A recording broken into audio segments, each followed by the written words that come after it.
It's hard to imagine feeling sorry for a superstar athlete, but Steph Curry's situation is something we can't ignore. The officials are kind of letting him speak and say his piece. He got another tag. He's gone. He just got ejected. After watching every Warriors game of the season and paying close attention to the on- and off-court dynamics, I've constructed a detailed account of the mayhem Steph Curry has to navigate through on a daily basis. First 2 minutes, and then look at Thompson again. What is going on with that? We all know that in the NBA, not everything is going to be perfect or go your way. But after seeing what's been happening for the last 2 years, I can't help but feel sorry for Steph. Imagine being one of the best basketball players in the world, working super hard every day, trying your best to lead your team to victory and make history, but everyone around you seems to just want to mess things up. It's like trying to build a house, but a huge storm keeps knocking it down every time you start to make progress. Oh, he's going to get tossed. There it is. Scott Foster says goodbye. There's a short way to sum this all up with just 3 letters, which is FML. And in this video today, we're going to dive into the recent years of Steph's career and show how these letters really explain everything he's been going through. Draymond isn't just another teammate to Steph Curry. For number 30, Draymond is like family, a brother. Through over 10 years of playing side by side and winning 4 championships together, they built a special bond you rarely see in the NBA. Pick and roll. I told you they're coming off that looking to score. Steph Curry with the 3. And even as they get older, Draymond continues to play a vital role on the team. Without him, the Warriors' chances of winning the championship would plummet. Draymond, Steph, and the whole Warriors organization recognize this truth. And yet, some things he does to the Warriors organization are so catastrophic they must be driving Steph out of his mind. Even if we ignore his MMA debut against Jordan Poole last season, the man has been on a rampage. From pulling off submission holds on Rudy Gobert to landing spinning back fists on Jusuf Nurkic, Steph must be internally saying to himself, "Are you serious?" Then, in a recent game against the Orlando Magic, which was crucial for keeping their playoff hopes alive, he managed to get ejected after just 4 minutes on the court. The outcome left Steph Curry in tears. Luckily, the Warriors pulled off a win, yet Steph's frustration was evident. And though they shared an embrace post-game, it was apparent Steph was sick of his antics. What's hilarious is, in the very next game, he came dangerously close to getting suspended again when he was provoked by Grant Williams and responded by almost delivering a kick to a rather sensitive area. Watching the replay, Steph must have breathed a sigh of relief, aware that if that kick had connected, it would have meant another indefinite suspension and the end of the Warriors' 2024 season. Sheesh, guys. And here's where things go bananas. Draymond's antics are merely a small fragment of the whirlwind surrounding Curry. I mean, do y'all recall, just a short while ago, Klay was stirring things up too, but in his own special way. Unlike Draymond, Klay wasn't facing ejections, but his wild shooting habits were pulling the Warriors into no man's land. Gets it to Steph behind the back to Klay. Another 3. It's another tough one. As one of the best shooters the NBA has ever seen, Klay somehow found himself being more of a liability than an asset on the court. 3, the Warriors back within 3.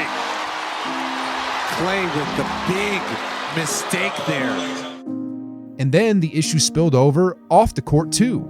He started to sulk, projecting a negative energy that began to influence the locker room atmosphere.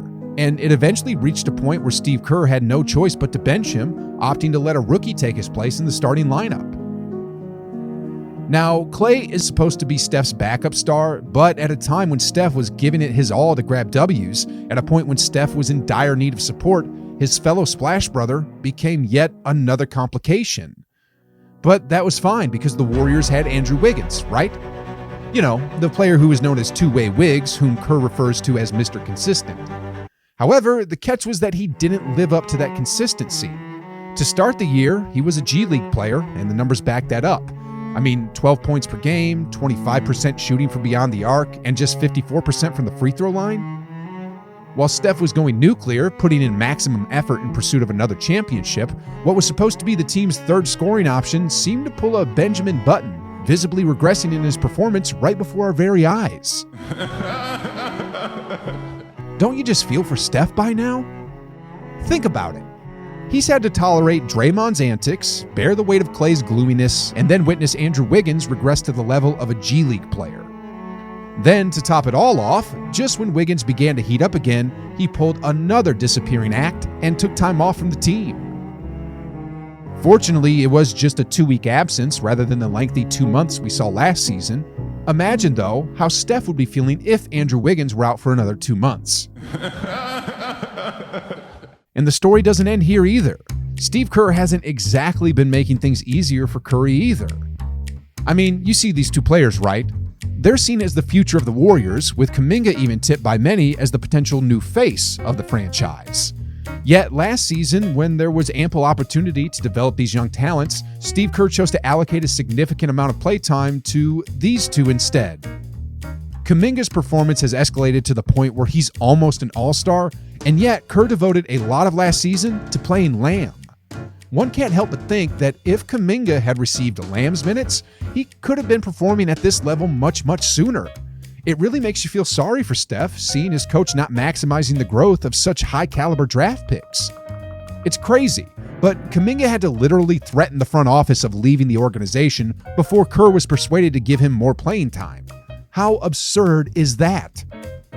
At this point, I'm seriously considering the idea of replacing Steve Kerr with this individual. All jokes aside, the Warriors could have sidestepped many of this season's challenges if Kerr had simply focused on further developing Kuminga and Moody last year. And speaking of last year, Steph's championships aspirations in 2023 were complicated by having to handle Poole's season-long fits. All the drama that the Poole party introduced just became another headache for Curry. Imagine facing off against some of the top athletes in the world, striving to win a basketball game, while also trying to get your teammate to contribute some positive energy and be a great team player. It's so wild. Steph has had to literally maintain MVP quality play while also serving as a counselor. But if you assume this sums up the reasons for feeling sorry for Steph, you're mistaken, because there's more to it, and it only gets worse from here. See those guys dressed in black and gray and holding a whistle? Well, they seem to bear a grudge against him. This problem has been ongoing for over 2 years, but recently it's become glaringly apparent that Steph is frequently getting roughed up by opponents without the benefit of fouls being called. Like, look at this particular play. Steph is clearly fouled, but the referees chose to overlook it. Then when Steph complains, he gets hit with a technical. Then there's this play, where a slight brush sends him to the ground, and incredibly, not only is Steph denied a whistle, but he's accused of flopping in this play. Here are some additional stats to shed light on this situation. Throughout the 2024 season, Steph has had 5 games without a single free throw call in his favor, and 7 games where he received only 1 free throw. When you compare his experience to that of Trae Young and Damian Lillard, 2 guards who attempt a comparable number of three-pointers, the disparity becomes glaring. I mean, just look here.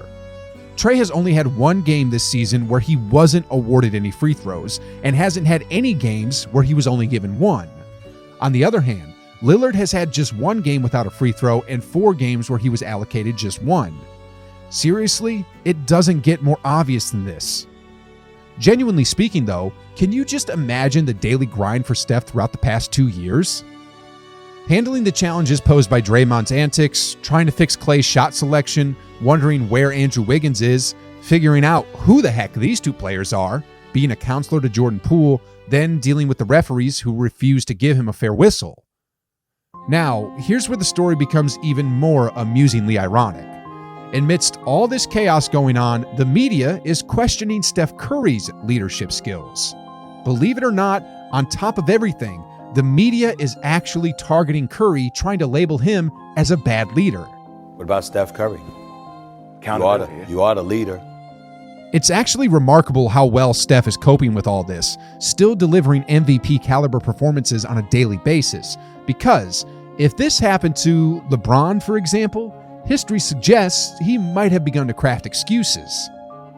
If this happened to Kawhi Leonard, history suggests he would have gone into load management mode. And if this happened to James Harden, history suggests he would have opened his fridge, gained 30 pounds, then demand a trade out. But what does Curry do? Amidst all the chaos, he steps onto the court again and again, plays with integrity, and gives it his all to try to lead his team towards another win. This is precisely why he's one of the basketball greats. And this is precisely why he cements himself as this generation's equivalent of Jordan. There's no excuses, no surrender, just a relentless commitment to giving everything night after night in pursuit of that win. That's what GOATs are made of. And speaking of GOATs, do y'all know why LeBron will never be considered the GOAT? He's talented for sure, and he's one of the best to ever play the game. But if you're wondering why he'll never be the greatest of all time, then you'll need to watch this video for the answers.